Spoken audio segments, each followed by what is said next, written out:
Hello there, I'm a pilot. Hey, did that come off like bragging or? Yeah, a little bit. Alright, let's do it again. Hi there, I'm a pilot.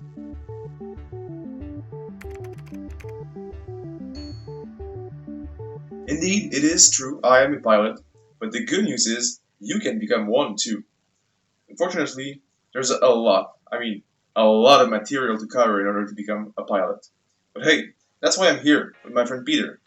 Hey guys, my name is Peter, and fun fact about me, I'm not a pilot. I have to thank Louis for allowing a muggle like me to be a part of his videos.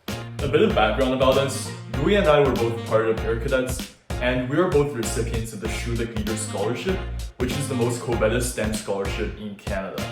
We are both very passionate about aviation, so we want to help you learn what it's like to fly an aircraft and the science behind these humongous pieces of creatures that allow us to soar through the skies. So the next time you're inside an aircraft and it's taking off, instead of leaning back and closing your eyes like a clueless mortal, you'll be looking out and staring through that tiny little window, observing the motions of the ailerons and pondering to yourself the intricate physics behind aerodynamics. Or you can just sit back and relax like a normal person.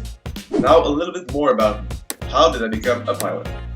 Well, initially I entered in the Air Cadets in 2015 to become a pilot. That was my sole goal.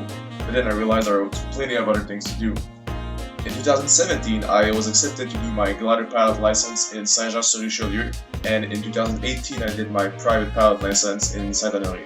I've flown a bit since then, and I've also taught the more rigorous classes that you need to do in order to become a pilot.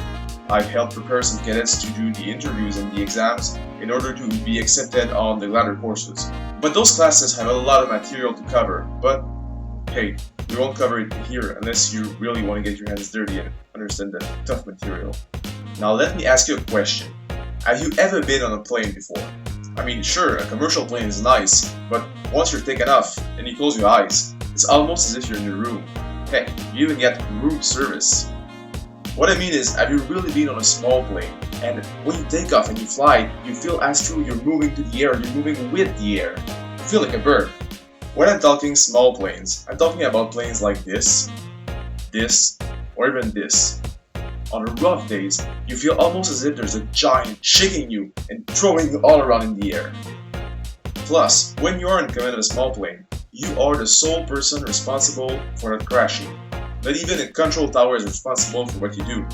And that's a pretty big responsibility. But it's very fun. Before we dive in the very specifics aspect of the course, here's a quick overview of what you can expect from this series. The basics of flight control and flight principles, all the cool maneuvers we can do with a plane, how companies prevent aircraft from crashing, the different types of engines, we'll even cover rocket engines, how to speak like a pilot on the radio, how do clouds form, what happens when you fly into a thunderstorm, how to interpret weather chart to look smart, and pretty much anything else you want us to cover. You see, we're doing this series for fun, and we just want to share our passion with everyone. So if there's something that we did not cover, but you would like us to cover, just leave your suggestion in the comment below, and we'll be very happy to cover it if that fits within reasonable limits. And remember peeps, when you do get there and you get your licenses, never look down on people because you're a pilot and you're cool. Unless, yeah, you fly really high. That works. If you fly very high, yeah, then you can look down on people. Anyways, fly safe.